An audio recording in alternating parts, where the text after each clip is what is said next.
What is going on, guys? Ed here. Welcome back. It's been a minute since I made a video, but I thought that this was a very important topic that I wanted to share with you guys because I learned from some personal experience and I don't want people to go through the same lesson that I did. So with that, let's get into today's topic regarding fertility and TRT. Before we get started, as always, please leave a like, comment for the algorithm. I would really appreciate if you subscribe because I plan on making some more videos, but we got to get people watching these because it's awesome content and I want to get it out there. So please share it with your friends. Let me know if you enjoy it. With that, today's topic is testosterone and how it affects your fertility. I'm giving you my personal story because it affected me pretty badly. And I'm going to tell you exactly how, why, what I did.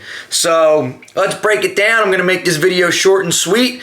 It all started back April of 2023.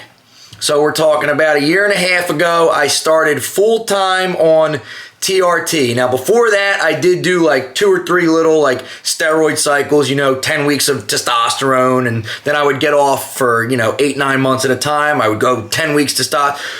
Anyway, April of 2023, I started full-time on TRT, taking 150 milligrams of testosterone per week.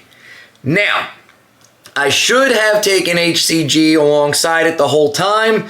However, I didn't. I didn't start taking HCG until November of 2023. What is it, 7 months later, I decided now I'm going to add in some HCG just to see if it works to keep my fertility parameters in check.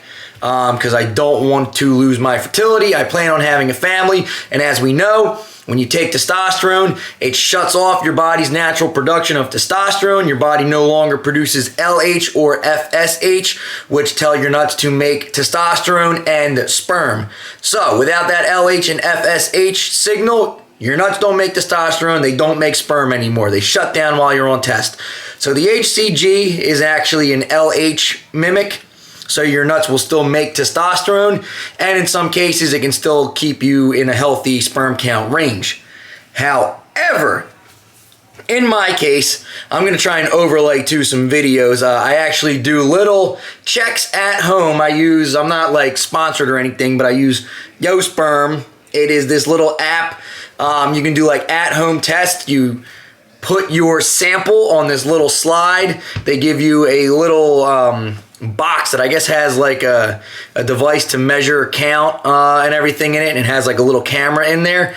So you slide the slide into there. After a few minutes, it gives you a check on your numbers. It really just checks if you have greater than 6 million motile sperm per milliliter or less than that. If you have less than 6 million motile sperm per milliliter, you're considered low.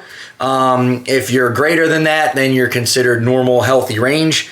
So I was curious. I was checking my counts about every month or two since I started taking the testosterone. And that first month that I started taking the testosterone, I did like a baseline sperm analysis. My count was normal. And then every single month since then, completely low. Check it out here. You guys should be able to see like absolutely no movement at all, which isn't good. And even the months, after I started taking my HCG, I was on HCG for months and months and months at this point, and still no movement. Now, we know the sperm cycle, to create like new healthy sperm, it takes about 3 months time. I think they say average is 60 to 80 days for a sperm to go from, nothing to a fully mature sperm. So once you start taking HCG, it won't actually have an effect for about 3 months down the road because you have to be taking it the entire time to let those sperm mature for those 60 to 80 days. So with no luck from the HCG, now again, I wasn't taking much. I think I started at 300 IUs of HCG 3 times per week. Around 250 or 300 IUs 3 times per week. So anywhere from, 8 to 900 IUs of HCG per week, which, filled out the size of the nut, so it looked like everything was working, but the sperm count was still low. So, in response to that, I'm going to tell you what I did. We're going to fast forward. Now, it is June of 2024. So this was a couple months ago. At this point, I'm on, TRT plus HCG for about a full 6-7 months at this point with the HCG.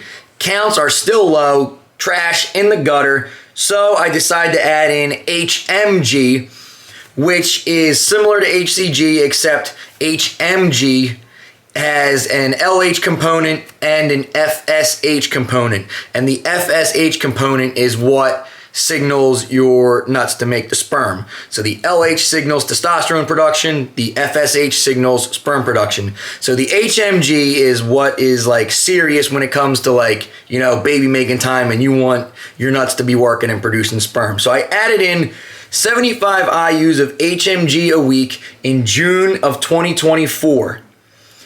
And as a precaution, so I started taking that in June. And then August 1st of 2024, so we're talking about 2 months ago, I stopped the test completely. I did a PCT with Nolva and then clomiphene just to really, because I'm in the baby planning phase now with the old lady, and we want to get this shit working as quick as we can. So I completely stopped the test August 1st. By that time, I started in June with the HMG, so I have about 2 months of the HMG going by now, which, as we said before, sperm takes about 2 to 3 months to mature. So the HMG, should be kicking in at this point. Now, if you look on August 19th, which is about 2 months into my HMG protocol, and this is only about 2 or 3 weeks after stopping the test, absolutely no movement. So I'm like shitting my pants at this point. I'm like, damn, like it's been a full 2 months on HMG. I stopped the test 2 or 3 weeks ago. Like I should be getting my numbers back. I was shitting my pants. Lo and behold, a few weeks later, September 8th, checked it again. Plenty of movement. We have normal levels now. The count is back up. We're greater than 6 million motile sperm per milliliter. So that is a good sign. But this is like a warning to people, because I see a lot of videos out there of guys saying that, oh my gosh, like, don't worry, like, if you take tests, like, you can still have kids, look at all the bodybuilders, Ronnie Coleman and Arnold Schwarzenegger, and like, all these guys have multiple kids. And I honestly don't know how they did it, because just me taking 150 milligrams of test was enough to shut me down and not make any sperm. So I had to add in HMG, and then I did a little bit extra by coming off completely. Now, would my count have came back if I stayed on the testosterone and just kept going with the HMG? Probably. I don't know if it would have came back, to the full extent. Maybe not. I think getting off the testosterone is going to help the numbers to get back to baseline quicker. So that's why I did it. I just wanted to get back to a normal sperm count as quick as possible. So I added in that HMG, got off the test completely. It's been about 2 months now since I've been off the test. I feel pretty good. I haven't lost a lot of size. I can tell like the definition, the fullness of the muscles isn't quite there. Like I don't get the crazy pumps in the gym like I used to. But I've been eating more calories to try and, maintain some size. So I'm sitting around 205-ish right now. Strength isn't in the gutter. I mean, it's definitely backs, benches down a few pounds, but I feel good. I feel solid. And I did run like a PCT, like I said. I ran enclomiphene and Nolvadex side by side for about 6 weeks, and then I cut that out. So I have normal sperm parameters. Now, hopefully, fingers crossed, we'll be able to make a baby. But yeah, this was a warning just because so many people seem to think that it's so easy to have a kid while on testosterone, when in fact, it is not that easy. So if you guys are considering TRT, I hope that you take this into account, if you plan on having kids down the road. Some people don't have an issue at all. They take testosterone, they can still have kids. Other people, it shuts you down. It shut me down big time. So this is how I kind of combated the issue. I ran HCG at a relatively low dose. 300 IUs 3 times a week is kind of the sweet spot after doing a lot of research. You do less than that, and it will help to stimulate LH production, but not quite to the extent.